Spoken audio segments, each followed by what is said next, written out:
Oi, pessoal. Hoje é quarta-feira, 4 de março de 2026, e nosso querido amigo, nosso irmão, Matthew Ho, está aqui conosco. Bem-vindo de volta, Matt. Welcome back, Matt. Oi, Nima. Let me start, Matt, with the war finally. Deixe-me começar, Matt, pela guerra. Finalmente, ela está acontecendo. E a tristeza dessa guerra, uma nova guerra no Oriente Médio. Você e eu conversamos sobre isso antes de acontecer. Aconteceu. E começou, em 28 de fevereiro. Agora estamos diante da possibilidade de mais de 4 anos de guerra. Até agora, pelo que ouvimos do governo Trump, não sabemos exatamente por que aconteceu, quanto tempo vai durar, ou quais são os objetivos dessa guerra. E quando perguntaram a Marco Rubio por que isso aconteceu, aqui está o que ele disse. Why did it happen? Here is what Marco Rubio said. Ia ser uma ação israelense. Sabíamos que isso precipitaria um ataque contra as forças americanas. E sabíamos que se não os atacássemos preventivamente antes que lançassem esses ataques, sofreríamos mais baixas e talvez até mais mortes. Então estaríamos todos aqui respondendo a pergunta sobre por que sabíamos disso e não agimos.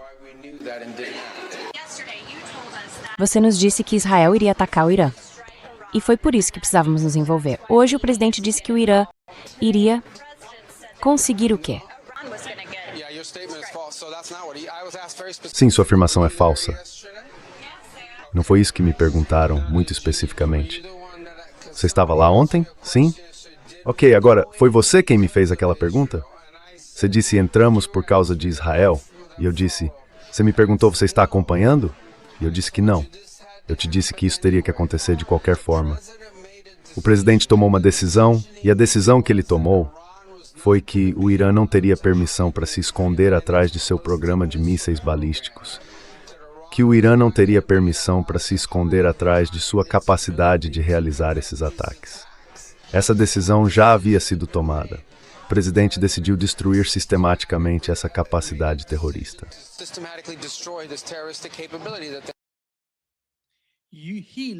Ele literalmente deu 2 explicações diferentes. 2 motivos diferentes por que aconteceu. Qual é o seu entendimento sobre isso?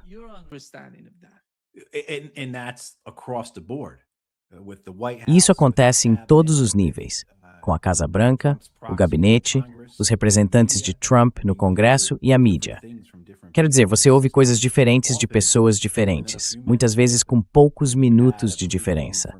Houve uma reunião informativa para membros do Congresso em que os republicanos saíram dizendo o que achavam que essa guerra significava.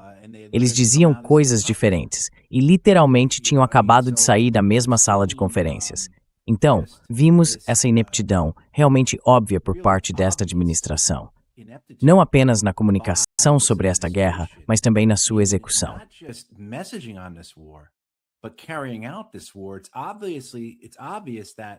É óbvio que o governo iniciou esta guerra sob pressão dos israelenses, ou seguindo um cronograma que não estava alinhado com o próprio raciocínio deles, e certamente não com sua preparação. Quero dizer, as informações que vimos saindo do Pentágono, como o briefing de hoje, mostram que eles não tinham todas as forças posicionadas na região. Acho que alguns daqueles ataques iniciais contra instalações dos Estados Unidos em todo o Oriente Médio aconteceram porque as bases americanas não estavam preparadas. Há esse vídeo, e isso é algo anedótico, certo? Mas há esse vídeo de um marinheiro no Bahrein, em seus aposentos, em seu apartamento, filmando um ataque de drone.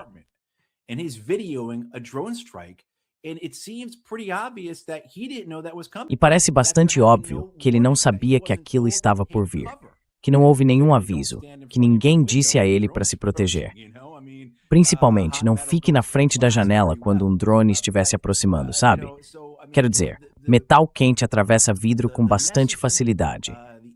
Mas veja, a comunicação, a preparação, a execução disso. Para uma guerra de escolha, você pensaria que eles teriam tudo isso bem resolvido antes de iniciá-la. Mas é evidente, Nima, que eles não tinham essas coisas prontas.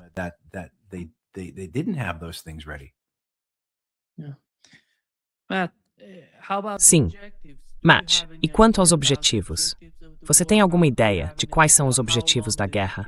alguma noção de quanto tempo isso pode levar? Por que o governo Trump deveria ser honesto, pelo menos com os políticos americanos e com o povo americano? Por que ele está fazendo isso? Quais são os objetivos? Quanto tempo vai levar? Eles têm alguma ideia sobre isso?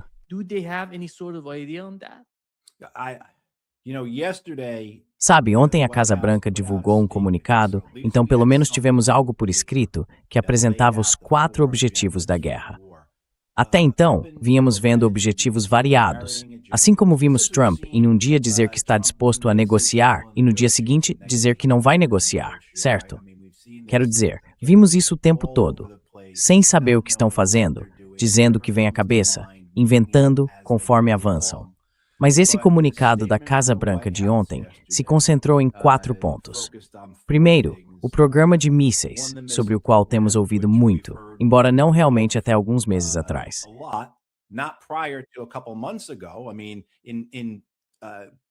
Quer dizer, nos círculos sionistas, você ouvia isso, a Fundação para a Defesa das Democracias e think tanks desse tipo falavam sobre os mísseis o tempo todo.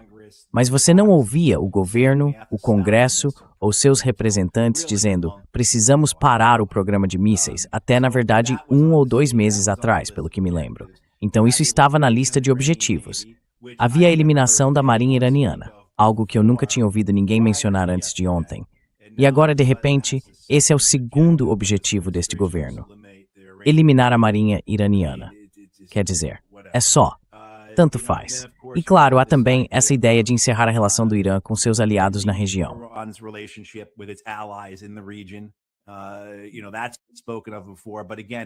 Sabe, isso já foi mencionado antes, mas novamente, nunca foi um objetivo declarado dos Estados Unidos até o último mês ou 2.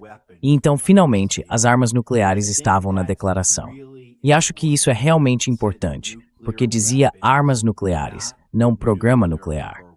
Certo? Parecia ser, e novamente pode ser, que a incompetência desta administração é impressionante. Então isso pode ter sido apenas um descuido. Mas eu não quero interpretar demais. Digamos que eles realmente tivessem se organizado, ou pelo menos tivessem algum tipo de reunião daquele grupo de conselheiros e que conseguiram de fato digitar, como macacos em um computador, essa declaração. Certo?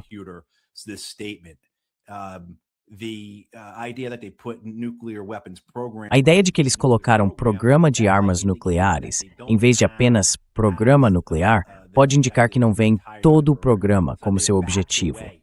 Então eles recuaram, certo? Da ideia de que o Irã não pode ter um programa nuclear civil de forma alguma.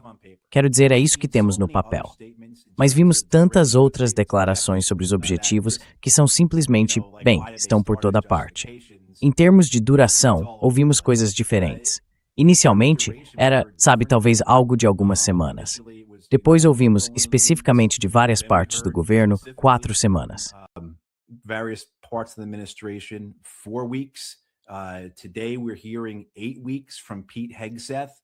Hoje estamos ouvindo 8 semanas de Pete Hegseth. Há senadores, membros do Congresso, como o senador Josh Hawley, que saiu da reunião dizendo: parece bem indefinido para mim, certo? Quero dizer, novamente essa confusão, dizer que falta clareza é uma afirmação muito branda. Certo, quero dizer, esses caras simplesmente não sabem o que estão fazendo. Isso é notável em termos de quão profundamente ineptos eles estão se mostrando. Mais uma vez, esta é uma guerra de escolha. Por que tudo isso não foi preparado antes? E esse tem sido o foco dessa administração desde a primeira versão desta administração, há 5 anos, mais de 5 anos.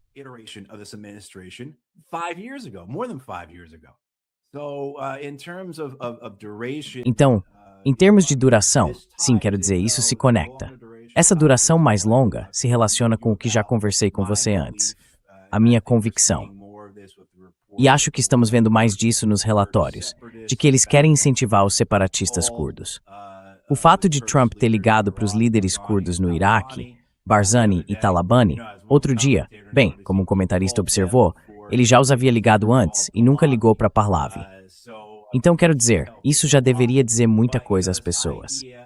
Mas essa ideia de que eles não buscam uma mudança de regime, isso é outra questão. Sem querer insistir, mas o presidente no sábado, acho que foi, disse algo como: Nós temos uma noção de quem queremos que substitua Khamenei, mas matamos todos eles, certo?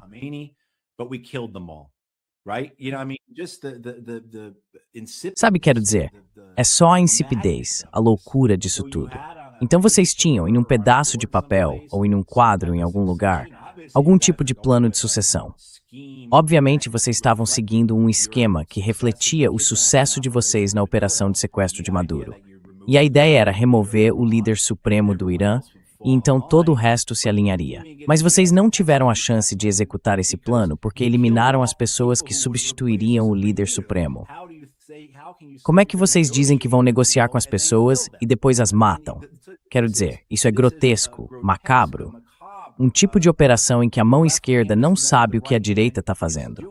Então, sabe, tudo isso simplesmente, sabe, para onde isso vai?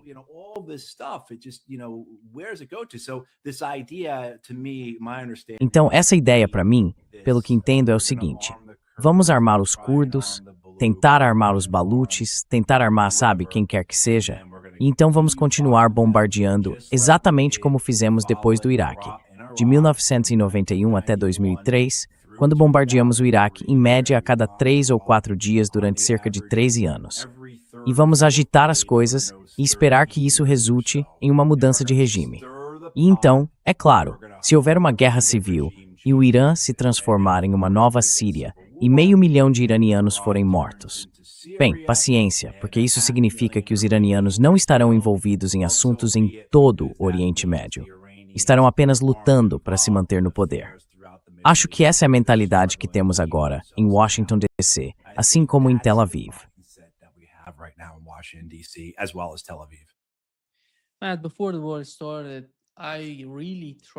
Matt, antes de a guerra começar, eu realmente tentei explicar, em muitas entrevistas, que dei ao meu público, que o caso do Irã não é o caso da Síria, nem o de qualquer outro país do Oriente Médio. É preciso ir ao Irã. É preciso conhecer a sociedade, conhecer o povo, ver o quanto eles têm orgulho de serem iranianos. Quando você vê isso, não importa quem os governa, eles têm orgulho de serem iranianos. E isso só aumentou. Eu fiquei mais de 12 anos sem ir lá, e quando voltei, vi que esses sentimentos haviam acrescido a um nível que eu nunca vi antes.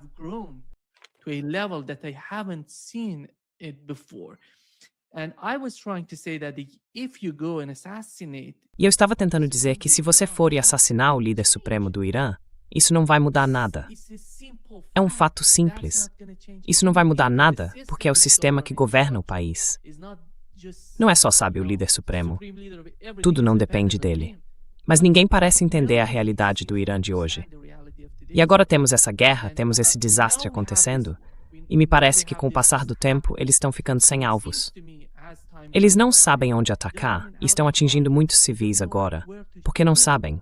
Eles simplesmente não sabem.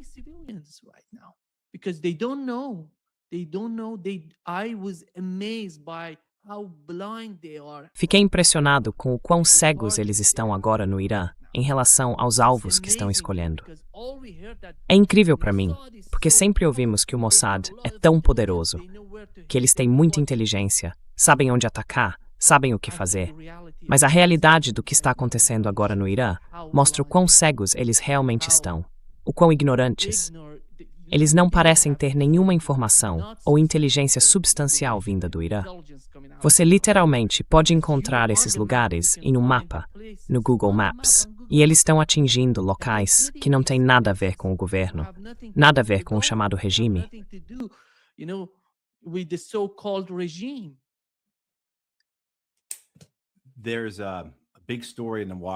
Há uma grande reportagem no Washington Post hoje sobre como os Estados Unidos estão usando inteligência artificial para conduzir essa operação. Eu não sei quanto a você, Nima, e não sei sobre o pessoal que está assistindo e ouvindo isso, mas estou presumindo que você vai concordar comigo. Eu uso muito IA para minhas pesquisas, ou apenas para coisas simples, tipo, sabe, vou para Phoenix, pode me dizer o que fazer por 3 dias em Phoenix?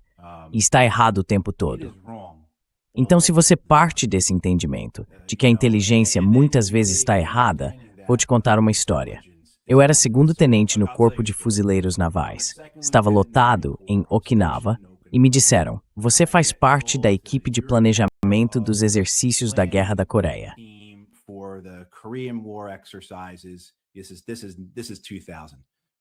Isso é em 2000, certo? Você vai ser o oficial de engenharia do lado norte-coreano nos nossos jogos de guerra. E eu estou tão empolgado. Sabe, eu sou um tenente de 25 ou 26 anos. Acho que isso é a coisa mais incrível. Então eu vou até o nosso CIF, nosso cofre de inteligência, e o nosso oficial de inteligência tira as caixas. Sabe, isso tudo era antes da internet, ou quase antes da internet. Ele tira as caixas com todo o material de inteligência sobre a Coreia do Norte. Era uma porcaria. Eu poderia ter conseguido informações melhores sobre a Coreia do Norte nas enciclopédias que minha mãe costumava comprar para mim no supermercado do que o que tínhamos no nosso cofre de inteligência.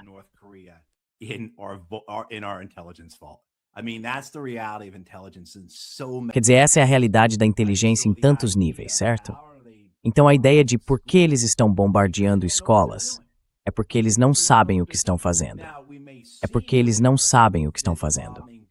Agora, podemos ver esses bombardeios se tornarem mais deliberados, porque eu temo, e acho que outros também temem, que Israel, quanto mais isso se prolongar, vá colocar em prática a sua doutrina da RIA, em que as baixas civis são o objetivo. Isdaritsepunil, fir, kawas chintapul thing. Yovixte vengsimtater.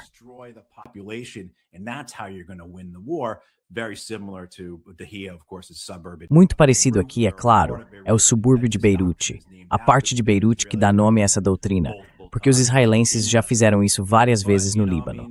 Mas sabe, quero dizer, eu gostaria que você viesse aqui, Nima, e poderíamos ir até Washington, D.C. Você poderia dizer isso a algumas pessoas. Tenho medo de que você fosse preso no aeroporto Dulles quando chegasse. E, infelizmente, isso não é hipérbole. Gostaria de estar exagerando. Sabe, vou dizer o seguinte, essa ideia de guerra civil, e eu entendo o que você está dizendo, direi que quando você conversa com iraquianos, sírios ou pessoas da antiga Iugoslávia, eles costumam dizer a mesma coisa.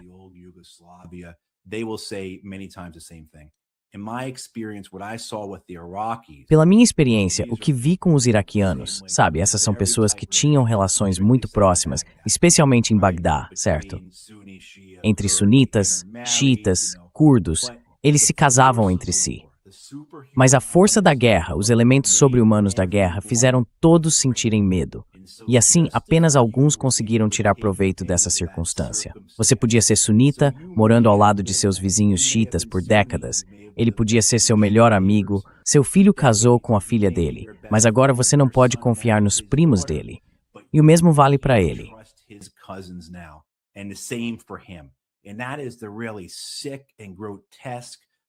E essa é a natureza realmente doentia, grotesca, violenta e perversa da guerra. Ela faz esse tipo de coisa. É por isso que estou tão assustado com o que pode acontecer com o Irã agora, porque essa é a ideia. Não é a ideia de Matthew Ho. É a ideia que está na cabeça daqueles em Washington, D.C. e em Tel Aviv, que não têm escrúpulos em ver 500 mil ou 1 milhão de iranianos mortos para alcançar seu objetivo de um Estado vassalo submisso. Um Irã destruído ou se autodestruindo, para que não possa interferir na hegemonia israelense e no Império Americano mais amplo. Mas claro, eu entendo o que você está dizendo.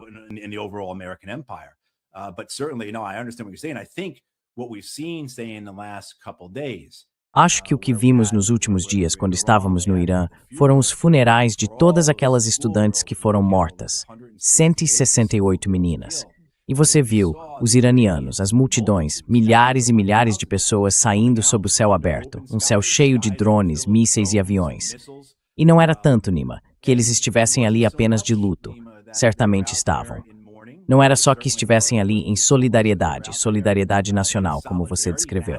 Mas estar sob aquele céu aberto, com drones e mísseis americanos e israelenses sobre eles, foi um ato de desafio.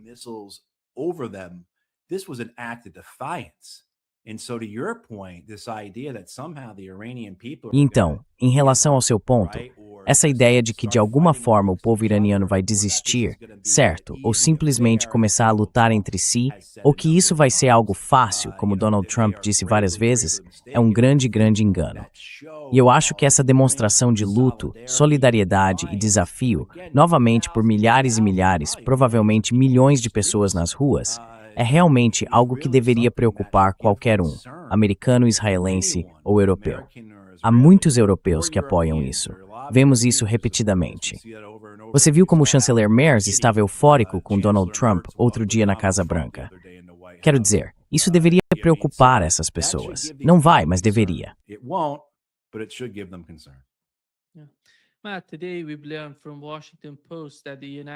Matt, hoje soubemos pelo Washington Post que os Estados Unidos estão esgotando seus mísseis de defesa aérea tão rapidamente que o exército pode estar a apenas alguns dias de ser forçado a avançar com planos específicos, decidindo, você sabe, em que direção responder ou não responder, se deve ou não defender Israel.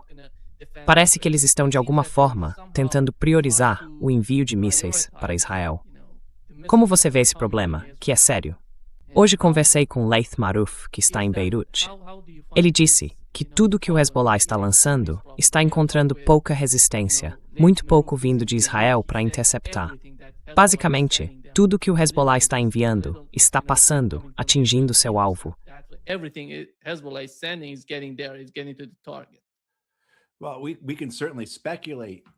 Bem, podemos certamente especular, não é, Nima? E dizer que talvez isso seja o que os atos da resistência deveriam ter feito há 2 anos e meio, certo?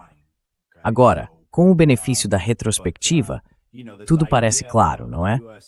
Mas veja, essa ideia de que os Estados Unidos e Israel estão sobrecarregados, agora eles realmente têm que lutar.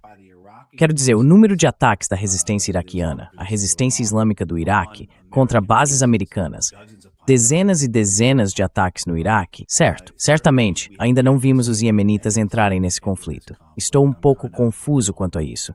Mas, sem dúvida, o Hezbollah decidiu que vai participar disso. Em que medida veremos?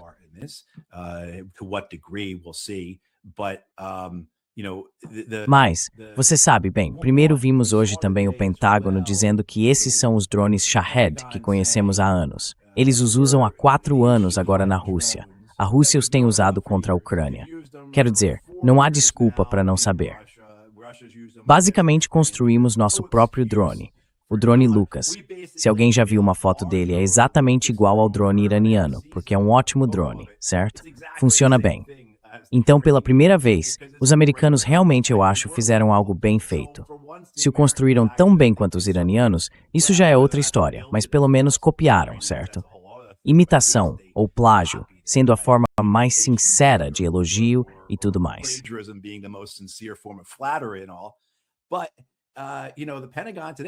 Mas veja, o Pentágono hoje está dizendo que essas coisas são realmente problemáticas. Não podemos nos defender de todas elas. E quando o Pentágono diz isso logo de cara, eles já estão se desculpando, já estão se protegendo para futuros ataques, certo? Então, se o Pentágono está dizendo, olha, não há muito que possamos fazer em relação a esses drones, simplesmente não temos capacidade para enfrentá-los, eles estão basicamente dizendo com antecedência, vamos ser atingidos por essas coisas cada vez mais, e estamos apenas registrando agora que reconhecemos isso. Então não venham apontar o dedo para nós depois, dizendo que não sabíamos disso, certo?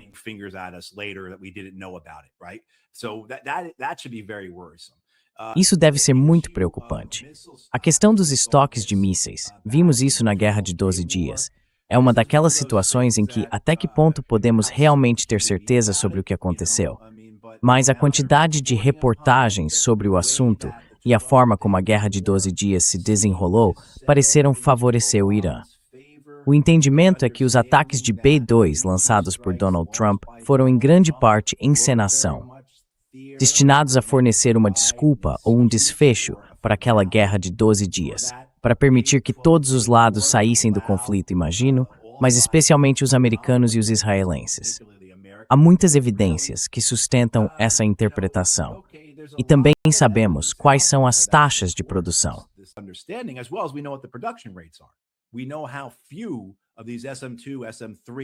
Nós sabemos quão poucos desses mísseis SM-2, SM-3, SM-6, Patriot e THAAD realmente produzimos. Você pode pesquisar no Google e encontrar a resposta. Está tudo disponível publicamente, toda a informação é pública. Então, sim, há motivo para bastante preocupação.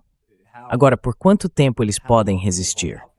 E outra questão é, qual é a profundidade, qual é o volume dos estoques de mísseis e drones do Irã? Ouvimos muito sobre isso, mas não há muita certeza. Eu tendo a ficar numa posição intermediária quanto a isso. Mas sabe, talvez a ideia seja que os iranianos não tenham tanto quanto as pessoas suspeitam. Mas é algo que você quer descobrir, entende?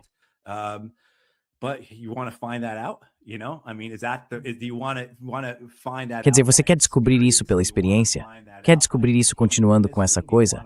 Quer arriscar e dizer, sabe, talvez a ameaça iraniana de mísseis e drones, em volume e capacidade, esteja exagerada o suficiente? Você realmente quer correr esse risco? Quer mesmo lançar esses dados? Digo, veja, certamente os iranianos, podemos perceber pela estratégia deles, pela forma como estão conduzindo esta guerra e por todas as declarações que fizeram. O que disseram, especialmente desde junho passado, sobre esta guerra, eles estão colocando em prática. Disseram que seria uma guerra regional. Disseram que a travariam de forma assimétrica.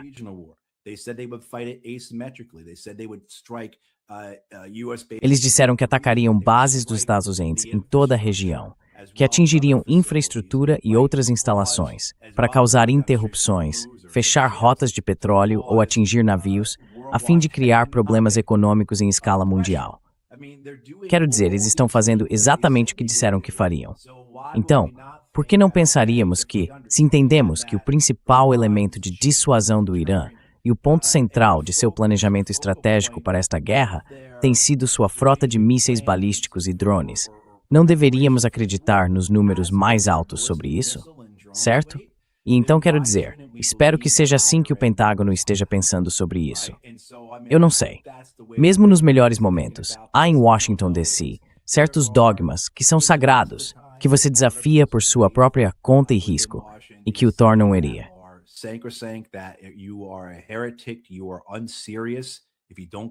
Você é considerado alguém que não leva as coisas a sério se não concordar com eles. Certo. Como esses talibãs, esses caras de chinelo que vivem em cavernas, poderiam nos derrotar, certo? Esse é o tipo de crença cega de que estou falando. Então a ideia de que talvez os iranianos realmente tenham se preparado, quero dizer, nós vemos isso. A confirmação disso está vindo de lugares como The New York Times. Os ataques iranianos bem-sucedidos contra equipamentos de radar americanos, comando e controle, muito bem-sucedidos no primeiro dia. Então, qualquer um que esteja menosprezando os iranianos, ou achando que o fato de termos afundado uma fragata hoje, com um de nossos submarinos, realmente significa algo para a condução desta guerra, eu não sei o que dizer. Acho que muitos põem trazer esta discussão. Essa é uma grande questão. Qual é o benefício de ter bases dos Estados Unidos lá?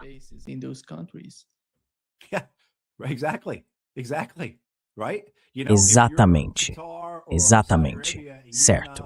Veja, se você é o Catar ou a Arábia Saudita e acabou de interromper sua principal exportação, aquilo que impulsiona sua economia, o que mantém sua monarquia no poder, de que servem os americanos? Eles estão lá justamente para impedir isso. E essa guerra com o Irã, todos eles sabem disso, não teria acontecido se não fosse pelos Estados Unidos, e especificamente por seu apoio a Israel. Então, acho que as monarquias do Golfo gastaram muito tempo e muito capital no último ano, especialmente tentando estabelecer uma relação muito próxima com Donald Trump. Isso não deu resultado. Acho que tudo o que vimos no ano passado, especialmente, digamos, voltando a foi em maio, quando Donald Trump visitou essas monarquias e depois o Qatar lhe deu um avião e todas aquelas coisas.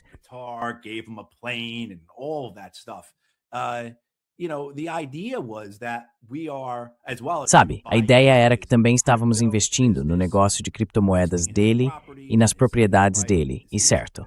Então a ideia era que isso nos daria influência, não apenas um relacionamento, mas influência. E quando algo assim surgisse, poderíamos pegar o telefone e dizer, sabe, presidente Trump, não faça isso, e ele nos ouviria tanto quanto ouve os israelenses. eles certamente estavam errados quanto a isso. Certo. Mas sabe, quero dizer, você acaba se envolvendo em outras coisas também. Acho que essas monarquias muito preocupadas. Nenhuma delas é popular. E algumas, como o Bahrein, estão em situação precária.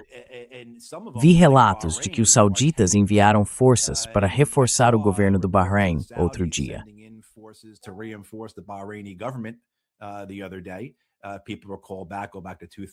As pessoas vão se lembrar, voltando a 2011, do governo do Bahrein, onde a Marinha Americana tem a sede da sua 5ª Frota, que reprimiu brutalmente o movimento da Primavera Árabe no Bahrein. Quero dizer, sabe, o ditado diz que a guerra é um terreno fértil para consequências imprevistas. E será que uma dessas consequências imprevistas poderia ser a queda de uma dessas monarquias do Golfo? Será que isso poderia ser um resultado disso? Acho que há essa possibilidade também. Além disso, essa ideia de que, de alguma forma, faz sentido estarmos nesse tipo de relação com os Estados Unidos, em que eles fazem o que quiserem e nós arcamos com as consequências, não se sustenta muito. E acho que essa é uma questão que espero que todas essas capitais estejam se fazendo em todo o mundo árabe. Sei que a Jordânia não vai, sei que Abdullah não vai, mas talvez alguns dos outros façam.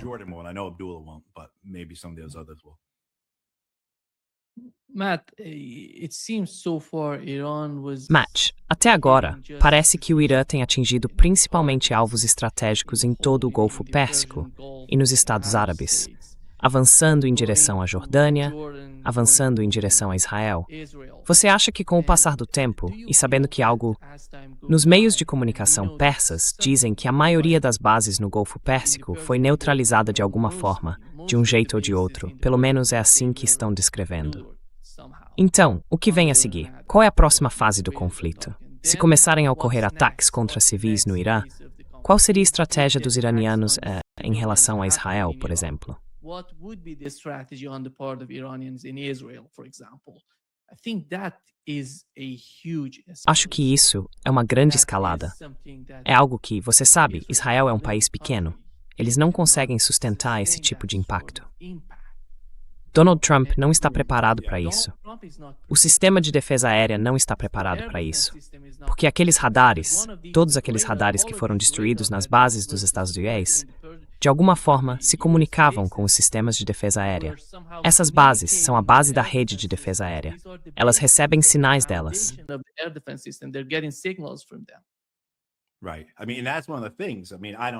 Certo. Quer dizer, esse é um dos pontos. Eu não sei muito sobre isso. Seria melhor conversar com alguém como Scott Ritter sobre esse tipo de coisa. Mas, basicamente, o comando e controle, os aspectos de radar dessas baterias de defesa aérea, precisam ficar do lado de fora. Elas precisam de uma linha de visão para o céu. Você não pode colocá-las dentro de concreto e esperar que o radar funcione. Então elas ficam expostas, vulneráveis. Acho que continuar atacando isso, até chegar ao ponto em que o presidente dos Estados Unidos e o primeiro-ministro de Israel sejam confrontados todos os dias com o fato evidente de que restam apenas cerca de 30% das nossas instalações de radar, certo?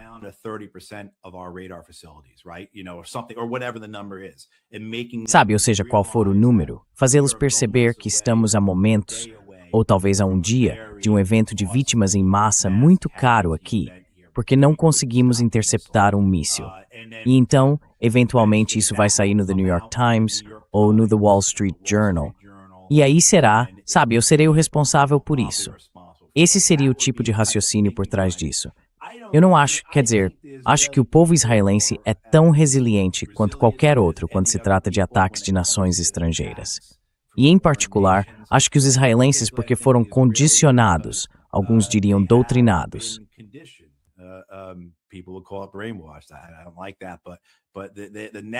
Eu não gosto disso. Mas, de qualquer forma, a narrativa é a de uma nação sitiada, certo? E eles dizem que foram nossos pais, nossos avós, nossos bisavós, assim como o nosso legado bíblico. Então tudo isso está acontecendo como Deus pretende, certo? Ou como deveria ser, ou como o destino quis. Junte isso, eu acho, a uma resiliência natural de uma população contra ataques como esse, exatamente como estávamos dizendo sobre o povo iraniano. No entanto, a Jerusalém de Israel é pequena, mas possui uma infraestrutura Remember que invest em namor puskurten ratfusi flying. Has a very influential business community.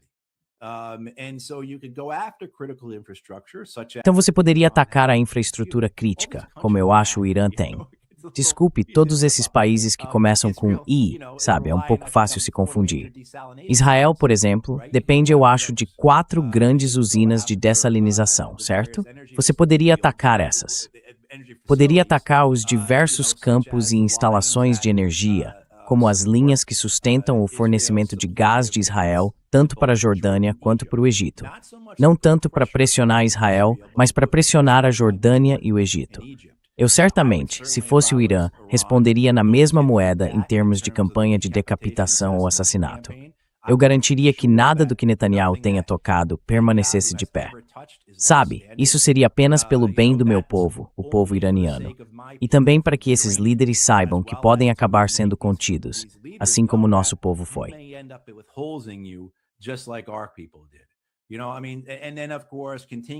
Então, é claro, continuar atacando os campos de aviação israelenses. Eu sei que a proteção que eles têm para suas aeronaves é bem eficiente, mas continue mirando nesses campos de aviação. Torne as operações aéreas o mais difíceis possível. E claro, mantenha o aeroporto Ben Gurion fechado, sabe? Esse tipo de coisa. É aí que eu diria que o foco iraniano deveria estar. Mas o mais importante para os iranianos é a pressão que outras nações exercerão sobre os Estados Unidos. Quero dizer, isso parece ser o ponto central, ou um aspecto-chave da estratégia deles. Fazer com que outras nações pressionem os Estados Unidos, não apenas no Oriente Médio, mas em todo o mundo. E estamos vendo isso. Alguns navios tentaram passar pelo Estreito de Hormuz recentemente, e alguns foram atingidos pelo Irã.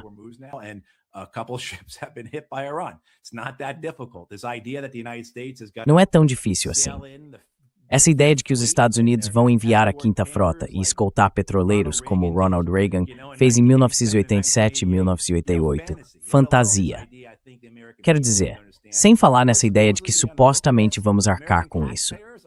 Os contribuintes americanos é que vão acabar reembolsando essas companhias de navegação quando seus navios forem afundados. O povo americano sabe disso, certo?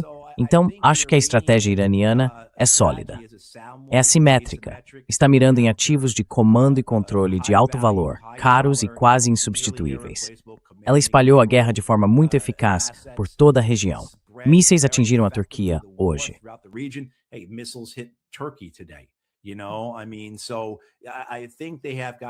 Sabe, quero dizer, acho que eles têm uma estratégia a qual estão se mantendo. Os americanos, como discutimos, parecem não saber o que estão fazendo. Eles nem pareciam querer começar essa coisa quando começaram. E acho que agora, porém, você vê, bem, você observa pessoas ou acompanha pessoas online, como Natasha Bertrand, da CNN, que geralmente é péssima, mas é uma porta-voz da CIA e do Pentágono. Então, quando ela diz algo como que os Estados Unidos vão começar a enviar armas para territórios curdos, sabe, forças no Irã. Ok, você presta atenção nisso, porque eles querem que saibamos disso. E o fato de que você teve Donald Trump, Pete Hegseth e agora membros do Congresso dizendo que não há limitações para soldados americanos no Irã, isso é significativo.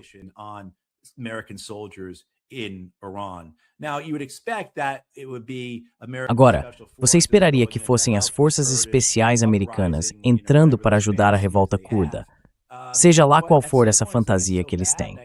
Mas em algum momento, se a situação ficar tão grave a ponto de a primeira divisão blindada estar de volta ao Kuwait e se preparando para cruzar o Shatt al-Arab, sabe, e invadir o sudoeste do Irã, não sei. Mas certamente, os preparativos para uma campanha americana séria no oeste do Irã estão lá, especialmente desde que movemos nossas forças no Iraque de Al-Assad, no oeste do país, na província de Anbar, onde apoiavam operações americanas na Síria. Realocamos todas essas forças para Erbil, para as partes curdas do Iraque.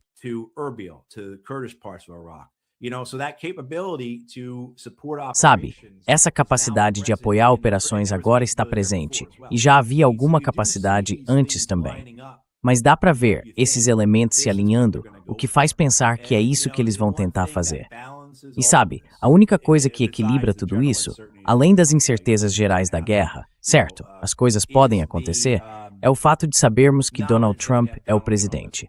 Literalmente, enquanto estamos falando agora, ele pode estar fazendo um anúncio no Truth Social, ou seja, lá qual for o nome da versão dele do Twitter, dizendo que está encerrando essa guerra.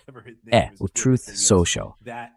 Mas, de fato, podemos estar perdendo uma postagem dele no Truth Social neste exato momento, dizendo que já atingimos nossos objetivos.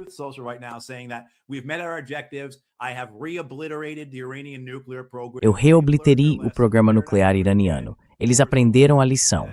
É melhor não tentarem de novo. A guerra acabou. Porque esse é o tipo de pessoa que ele é. Então acho que por pior que isso seja, também há um lado bom. Porque quando você tinha, digamos, um presidente como George W. Bush, que não ia mudar de ideia sobre a guerra do Iraque, acontecesse o que acontecesse. Sabe, mesmo depois das eleições de 2006, que foram uma enorme rejeição à guerra. Sim, Bush demite Rumsfeld, mas depois coloca Gates no lugar e envia mais 60 mil soldados para o Iraque, ou algo assim. Então, pelo menos temos, por mais perigoso que Trump seja por todos os motivos que o tornam perigoso, talvez algo de bom no fato de ele estar disposto a mudar de ideia e reverter o rumo quando acha que isso é o melhor para ele.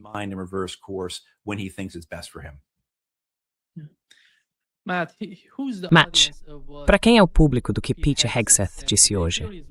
Aqui está o que ele disse logo no início de suas observações. Eu me coloco diante de vocês hoje com uma mensagem inconfundível sobre a Operação Fúria Épica. A América está vencendo, de forma decisiva, devastadora e sem piedade.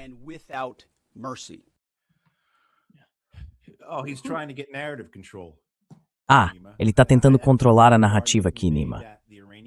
Acho que há um bom argumento a ser feito de que os iranianos têm a iniciativa neste momento. Veja, sempre seria assim. É como Andy Basevich descreveu a guerra do Iraque, certo? Ohio State derrota Bowling Green por, 64-3. Quero dizer, esse sempre seria o resultado. Então, a capacidade dos Estados Unidos e de Israel de atacar 150 cidades e vilas diferentes em todo o Irã. Ok, a capacidade dos Estados Unidos de destruir a marinha iraniana. Certo, e daí?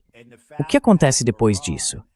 E o fato de o Irã ter conduzido sua parte desta guerra da maneira que quis e parecer estar alcançando os resultados que deseja com uma estratégia de longo prazo.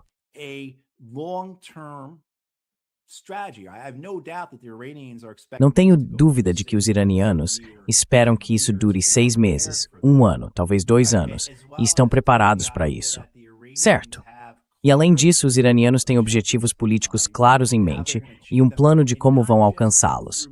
Não apenas por meios militares, mas também por meios políticos e econômicos. Os americanos não têm nada disso. Nós não temos nada disso. Então, acho que o que vimos hoje no Pentágono foi Pete Hegseth tentando controlar a narrativa sobre isso. Tentando fazer as pessoas pensarem que os Estados Unidos têm a iniciativa aqui. Essa ideia de que 5 dias após o início de uma guerra, você já está definindo quem está vencendo, isso é absurdo. Você é uma criança.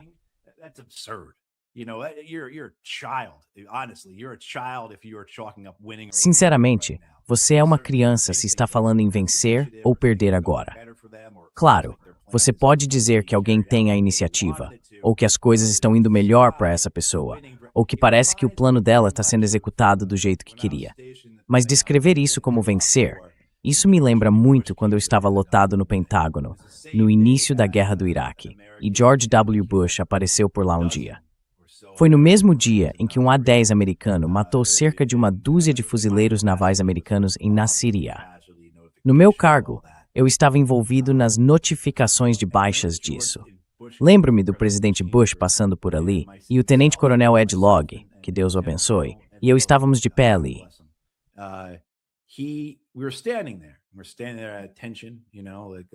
Nós estávamos lá em posição de sentido, sabe? Como se faz quando o presidente passa.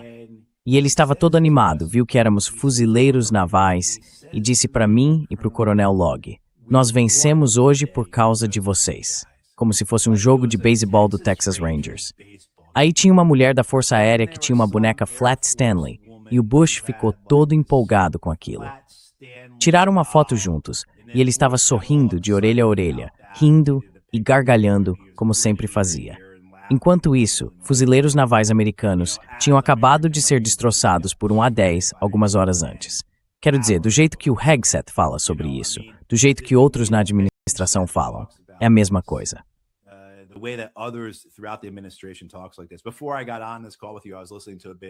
Antes de entrar nesta ligação com você, eu estava ouvindo um pouco da Karine Jean-Pierre, a porta-voz da Casa Branca, simplesmente recitando a declaração dela, tipo, no melhor espírito de, mas, não sei.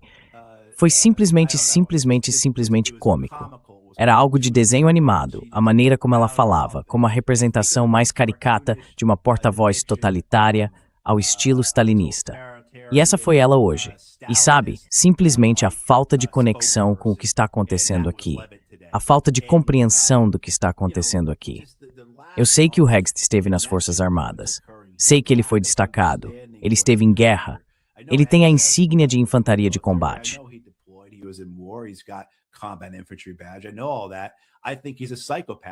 Eu sei de tudo isso. Acho que ele é um psicopata. E nada disso o afetou da forma que afetaria uma pessoa normal. E acho que isso é algo que precisamos ter em mente à medida que avançamos aqui. Não estamos lidando com pessoas normais. Não estamos lidando com pessoas razoáveis, racionais ou responsáveis de qualquer forma. E isso também é algo que, ao tentarmos entender ou pensar sobre para onde isso vai, precisamos ter na nossa planilha, no nosso pedaço de papel, enquanto tentamos resolver isso. É muito importante lembrarmos que estamos lidando com pessoas irracionais, insensatas e irresponsáveis. Imagine só, Matt. A guerra está acontecendo e esses Estados Árabes estão sendo atingidos por mísseis iranianos porque os Estados Unidos estão tentando defender Israel. E toda a guerra é por causa de Netanyahu e de seu governo em Israel. Eles queriam essa guerra. Só para entrar no seu ponto, talvez você vá chegar a isso, mas a ideia de que eles vão começar a racionar mísseis. Os catarianos, os bahreinitas, os emiradenses vão receber esses mísseis, ou todos eles vão para Israel, certo? É.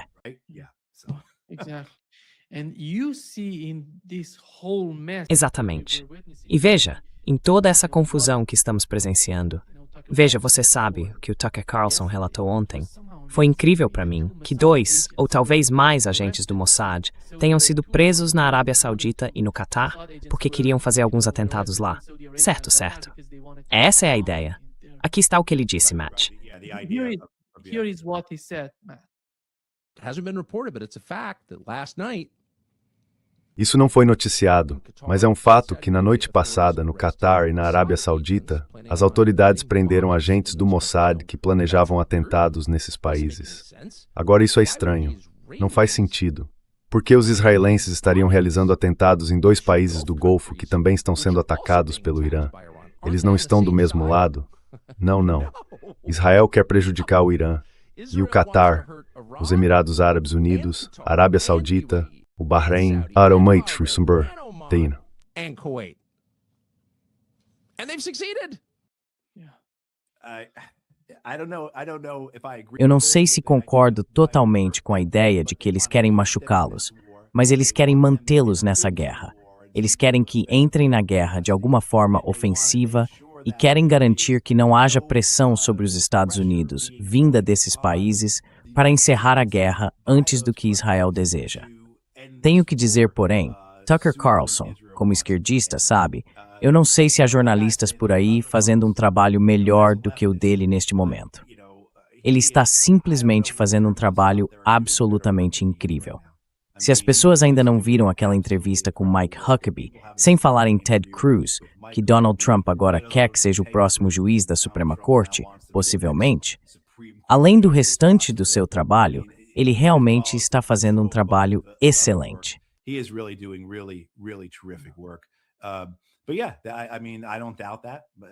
Sim, quero dizer, não duvido disso nem um pouco. Os israelenses têm uma longa história de realizar operações de bandeira falsa. Eles já faziam isso antes mesmo de serem uma nação. Se você voltar e observar como o Irgun e outros grupos em Israel agiram nas décadas de 1930 e 1940, verá que eles encenavam situações, fossem ataques contra os britânicos ou contra os árabes, para justificar essas ações. Então, os israelenses têm uma história muito longa disso. A documentação e as evidências são incontestáveis. Quanto à expressão de apoio mútuo entre os Estados e Israel, sim, com certeza. Eu espero que talvez vejamos mais dessas coisas. Mas uma coisa sobre a qual quero alertar as pessoas. Às vezes as coisas são o que parecem. Sabe, às vezes não vamos tirar a responsabilidade dos iranianos.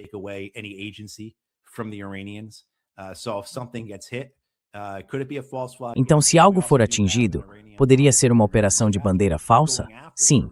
Mas também temos uma política e uma estratégia iranianas de atacar certos alvos para pressionar esses países.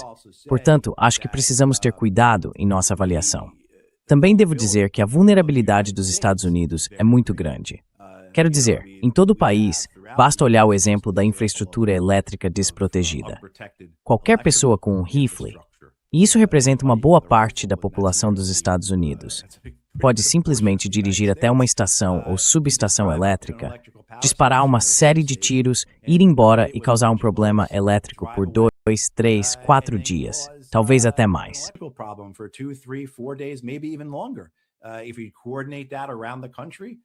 Se coordenássemos isso em todo o país, 5 ou 6 grupos circulando e atirando em estações de energia elétrica, isso seria um enorme problema para a rede elétrica americana.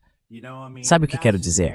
E esse é apenas um exemplo entre tantos outros que poderíamos citar sobre a infraestrutura vulnerável aqui nos Estados Unidos. Então, sim, já vimos um ataque em que supostamente o homem foi inspirado pela guerra no Irã. E sabe, veremos mais? Muito possivelmente, muito possivelmente. E vale destacar que os Estados Unidos, especialmente com nossa infraestrutura, são particularmente vulneráveis.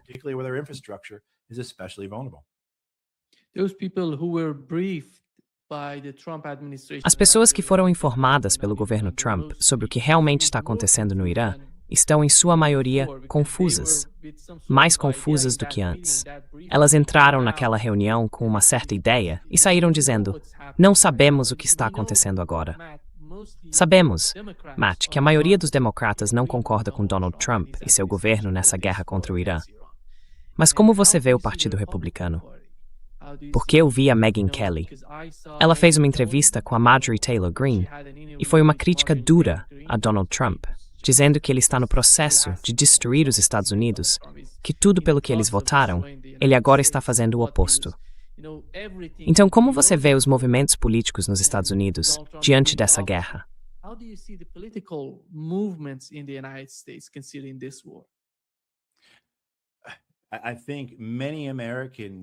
Acho que muitos americanos estão entendendo esta guerra, da mesma forma que o professor da Universidade de Toronto, Fouad Azadi, é assim que se pronuncia o nome dele. Você o conhece? Como ele disse na Al Jazeera no fim de semana, ele vê esta guerra no Irã, como algo vindo da classe Epstein, que ou estupra meninas ou bombardeia meninas. E acho que é assim que muitos americanos veem e entendem isso. Quero dizer, nós já falamos sobre o caso Epstein várias vezes, e acho que você já fez episódios inteiros sobre isso com pessoas que sabem muito a respeito. Quero dizer, é algo muito importante. É muito importante. Quero dizer, eu me pego pensando, há 2 anos acho que eu não teria dito isso.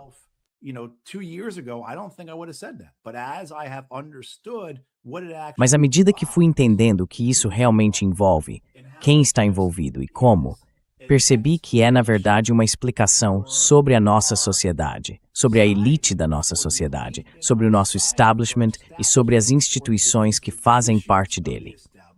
Sim, quero dizer, eu gostaria de poder dizer àquele professor em Toronto, não, você entendeu tudo errado, não é isso que somos, mas não posso. E quando você olha para as pesquisas de opinião pública sobre isso, 1 em cada 4 americanos apoia. Só isso. Esses foram os números deste fim de semana.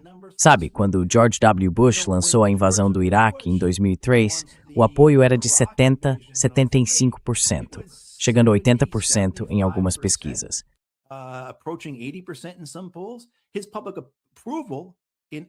A aprovação pública dele em abril de 2003, a de Bush, era de 81%. Em 1º de maio de 2003, George Bush pousa aquele avião no porta-aviões e declara missão cumprida. 1 ano e meio depois, ele se candidata à reeleição, quando a guerra claramente ainda não havia sido vencida. A missão não havia sido cumprida e ele é reeleito. E agora, olhando para os números, 1 em cada 4 americanos, eles ainda continuam insistindo nisso. Por que estão fazendo isso? Para quem fazendo isso?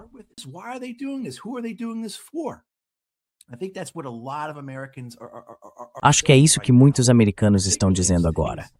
E especialmente à medida que as coisas pioram cada vez mais, seja qual for o relatório econômico que você olhe, inadimplência em pagamentos de carros, dívidas de cartão de crédito, o número de pessoas vivendo de salário em salário, tudo isso continua aumentando. Então, à medida que os americanos sentem a pressão de um sistema que não funciona para eles, que não foi feito para funcionar para eles, custo de vida, despesas gerais subindo exponencialmente, parece que ao ver essas guerras sendo travadas, é preciso perguntar, em benefício de quem? E o fato de estarem dispostos a fazer essa guerra com apenas 1 em cada 4 apoiando-a.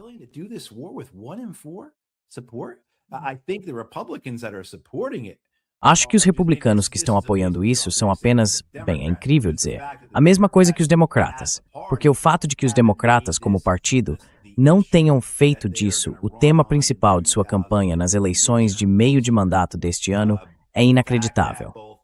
O fato de que tanto Hakeem Jeffries quanto Chuck Schumer, os líderes do Partido Democrata na Câmara dos Representantes e no Senado dos Estados Unidos, tenham sido tão vagos e indecisos, e que só há 1 ou 2 dias Jeffries tenha dito que iria coordenar os votos para a resolução dos poderes de guerra, significando que seria realmente a política de sua liderança fazer com que seus membros votassem a favor dela.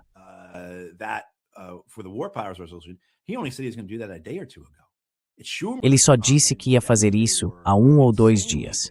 Os comentários de Schumer ontem foram absurdamente vagos. Tipo, isso não parece estar indo bem, mas não podemos permitir que o Irã tenha uma arma nuclear. Certo. Quer dizer, o fato de que os democratas nem conseguem aproveitar essa oportunidade.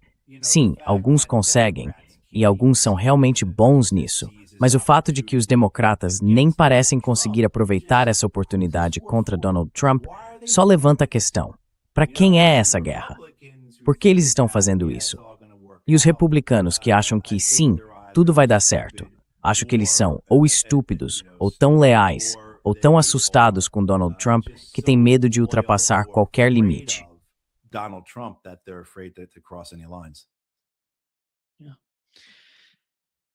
Sim. Obrigado. Obrigado, Matt. Já que muitas pessoas estão perguntando sobre o povo curdo, até onde eu sei, não há um movimento curdo ativo dentro do Irã. Mas aqueles que vêm de fora, principalmente de outros países, eu sei que muita coisa foi preparada para eles. Certo?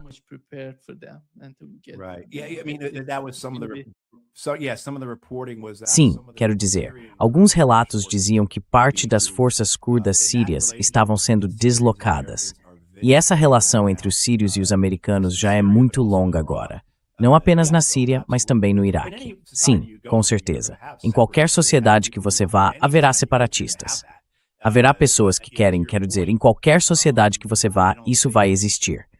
Mas sabe, sobre o que você disse, eu não acho, bem, espero, que o meu entendimento sobre guerra e o desenvolvimento de uma guerra civil, e como isso fragmenta as pessoas, sabe, como na Iugoslávia, no Iraque, na Síria ou na Líbia. Espero estar errado sobre isso. E sabe, você certamente conhece o povo iraniano muito melhor do que eu.